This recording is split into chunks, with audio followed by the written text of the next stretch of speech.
আৰু সেই আশামতে মই যোগদান কৰা হ'ল। আৰু যোগদান কৰাৰ পিছত আপোনালোকে জানে যোগদান কৰাৰ সময়ত মই এটি ভাষণ দিছিলোঁ। আৰু এই ভাষণটোত একাংশ সংবাদ মাধ্যমতে হওক বা বিভিন্ন ব্যক্তিয়ে তাত কিছু এটা লাইনত কিছু আপত্তি দৰ্শালে।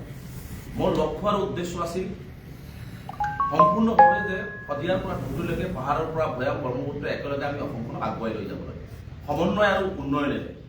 আৰু সেই লক্ষ্য আৰু উদ্দেশ্য ৰাখি মই বক্তব্য দিছিলোঁ যে সমন্বয় আৰু উন্নয়নেৰে আমি ধুবুৰী, শিৱসাগৰ, যোৰহাট, বৰাক, ব্ৰহ্মপুত্ৰ সকলোৱে মিলি আমি একত্ৰিত হ'ব লাগে।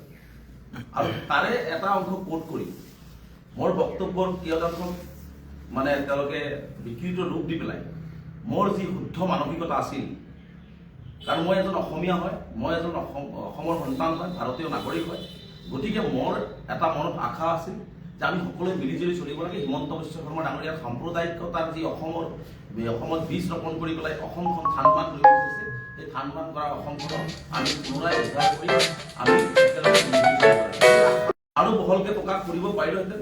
কিন্তু মই ৰাজনৈতিক পথাৰত সেইদিনাখন মোৰ প্ৰথম ভাষণ আছিল, হয়তো সেই বক্তব্যখিনি আৰু অলপ ভালকৈ যদি প্ৰকাশ কৰিব পাৰিলোহেঁতেন, হয়তো এই কথাবিলাক বা বিভিন্নজনে আপত্তি নদৰ্শালেহেঁতেন।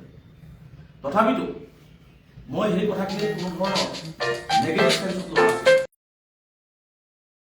মই এই ধৰ্মনিৰপেক্ষ কংগ্ৰেছ দলত মই যোগদান নকৰি মই বেলেগ দলতো যোগদান কৰিব পাৰিলোহেঁতেন। মই সেইটো কোৱা নাই। মই কেতিয়াও কোৱা নাই যে ধুবুৰীৰ মানুহখিনি গৈ শিৱসাগৰত থাকক, শিৱসাগৰৰ মানুহখিনি ধুবুৰীত আহক, বৰাকৰ মানুহখিনি তিনিচুকীয়াত যাওক, ডিব্ৰুগড়ৰ মানুহখিনি বৰপেটাত আহক, বঙাইগাঁৱত আহক, এইটো মই কোৱা নাই। যোনে য'ত আছে তাৰ যি জিলাখন প্ৰত্যেকখন জিলা, প্ৰত্যেকখন ঠাই সম উন্নয়ন, সমমৰ্যাদা, সমবিকাশ হ'ব আৰু সমন্বয়েৰে আমি আগবাঢ়িব লাগিব। সেই কথাটোকে মই বুজাব খুজিছোঁ আৰু সেই কথাটোৱে মোৰ মনৰ ভিতৰৰ কথা আছিল। কিন্তু যিহেতু সেই কথাটোলৈ বিতৰ্ক হ'ল, বিতৰ্ক হোৱাৰ পিছত বহুতে মনত দুখ পোৱা বুলি অনুভৱ কৰিলোঁ। মই দীৰ্ঘদিন জাতীয় সংগঠন কৰিছোঁ, 20 বছৰ জাতীয় সংগঠন কৰিছোঁ। মানুহৰ মনত দুখ পোৱা বা আৱেগ প্ৰকাশ কৰা, আৱেগ যেতিয়া হয়, সেই আৱেগক মই প্ৰাধান্য দিব লাগিব আৰু সেইখিনি জ্ঞান মোৰ আছে। আৰু মানুহৰ সেই দুখ পোৱা আৱেগখিনিক মই প্ৰাধান্য দি পেলাই মই মোৰ সেই লাইনটো মই উদ্ধ কৰিছোঁ। মই মোৰ লাইনটো উদ্ধ কৰিছিলোঁ যে মোৰ কথাখিনি যদি আপোনালোকে, মোৰ উদ্দেশ্য এইটো হওক, মোৰ উদ্দেশ্য ভাল আৰু মোৰ কথাখিনি আছিল এইটো। গতিকে তেনেকুৱা ক্ষেত্ৰত আপোনালোকে যদি তথাপিতো মনত দুখ পাইছে, মই সমগ্ৰ অসমবাসী ৰাইজৰ ওচৰত দুখ প্ৰকাশ কৰিছোঁ, মোৰ লাইনটো উদ্ধ কৰিছোঁ, মই ক্ষমা বিচাৰিছোঁ। এইখিনিলৈকে শেষ। গোটেই কথা বতৰাবিলাক চলি থাকিলে। তাৰপিছতো বিভিন্ন ধৰণৰ প্ৰতিক্ৰিয়া হ'ল। মই যি দলত জইন কৰিছিলোঁ, মই যিটো দলৰ পৰা আজি ৰিজাইন দিছোঁ, সেই দলৰ সভাপতিয়ে প্ৰথম দিনাও তেওঁ উত্তৰ দিলে, দ্বিতীয় দিনাও উত্তৰ দিলে, দ্বিতীয় দিনাও উত্তৰ দিলে, তাৰপিছত আকৌ দ্বিতীয় দিনাও বিৰোধী দলৰ দলপতি দেৱৰুপ শইকীয়াই উত্তৰ দিলে। মই তাত ক'বলগীয়া একো নাই। যিহেতু মই দলত জইন কৰিছিলোঁ, দলৰ নীতি আদৰ্শ মই মানি দলৰ ক্ষতি নোহোৱাকৈ, দলে বিপদত নপৰাকৈ মই সকলোখিনি কাম মই কৰিছোঁ। মই মোৰ শুদ্ধ অন্তঃকৰণেৰে সমন্বয় আৰু মানে মিলাপ্ৰীতিৰে উন্নয়নেৰে এখন বৰ অসম কৰাৰ কথা কৈছিলোঁ। তাৰপিছতো যিহেতু মানুহে এইটো লৈ প্ৰতিক্ৰিয়া প্ৰকাশ কৰিছিল, তাৰপিছত কিছু সংবাদ মাধ্যমত মানে সেইটো অলপ বিকৃত প্ৰকাশ কৰিছিল, যাৰ কাৰণে মই সকলোখিনি মানি দলৰ স্বাৰ্থত কাৰো মাজত মনত দুখ নাথাকক, ভাঙনমুখী পৰিৱেশ সৃষ্টি নহওক, তাৰ কাৰণে মই যাৱতীয় কৰণীয় কাম মই সম্পূৰ্ণভাৱে কৰিছোঁ। সেইখিনিলৈকে মই ঠিকে আছোঁ।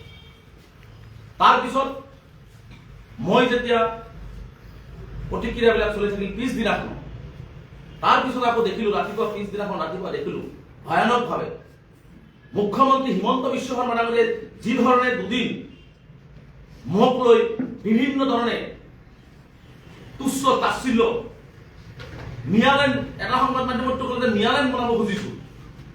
মোৰ বক্তব্যত মই কেতিয়াবা নিয়ালেণ্ডৰ কথা কৈছোঁ, নিয়ালেণ্ডৰ কথা মুখ্যমন্ত্ৰীয়ে কৈছে। মুখ্যমন্ত্ৰীয়ে ভাগ কৰি আছে অসম।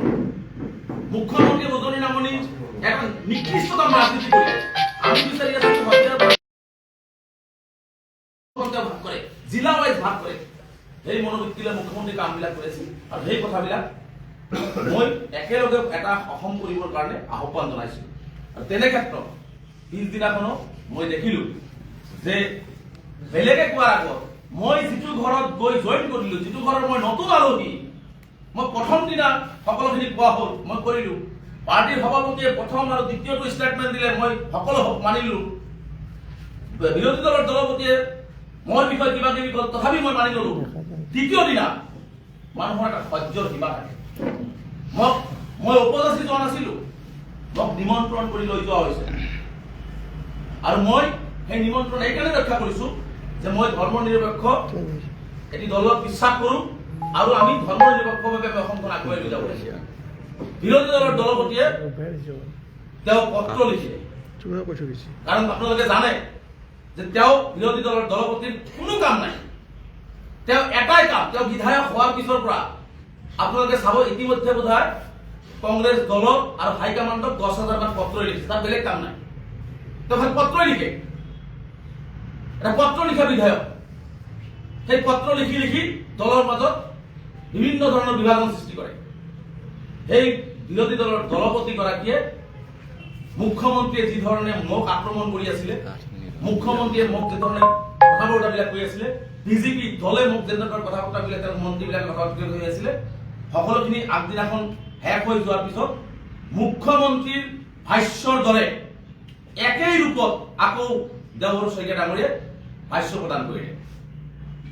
আৰু তেতিয়া মই মোৰ বিবেকক মই প্ৰশ্ন কৰিলো যে যিটো ঘৰত মই আলহী নকৰো, যিটো ঘৰৰ অলপ কথা বতৰা লৈ সকলোখিনি বিতৰ্ক হ'ল আৰু সকলোখিনি মই মানি লৈ সকলোখিনি কৰিলো, তাৰ পিছতো সেইটো ঘৰৰ সভাপতিৰ পিছতেই বিৰোধী দলৰ দলপতি তেখেতে প্ৰথম দিনাখন যি কল গ'ল, দ্বিতীয় দিনাও তেওঁ আচলতে কাৰ চুতুলিবোৰ মতে তেওঁ মোক আক্ৰমণ কৰিলে। এই কথাটোৰ উত্তৰ দেওবৰুৱা শইকীয়া ডাঙৰীয়াই দিব লাগিব।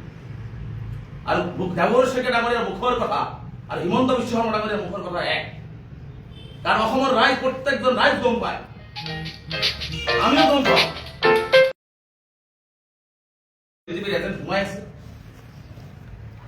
গতিকে সেই বিজেপিৰ এজেণ্ট সোমাই আছে, কাৰণ এতিয়া মই কালি যেতিয়া দ্বিতীয় দিনা দেওবৰুৱা শইকীয়া বক্তব্য দিলে, তেতিয়া মই গম পাই গলো যে দেওবৰুৱা শইকীয়া সম্পূৰ্ণ মুখ্যমন্ত্ৰী চতুৰ্ভী মতে মোক দ্বিতীয়বাৰৰ কাৰণে আক্ৰমণ কৰিলে।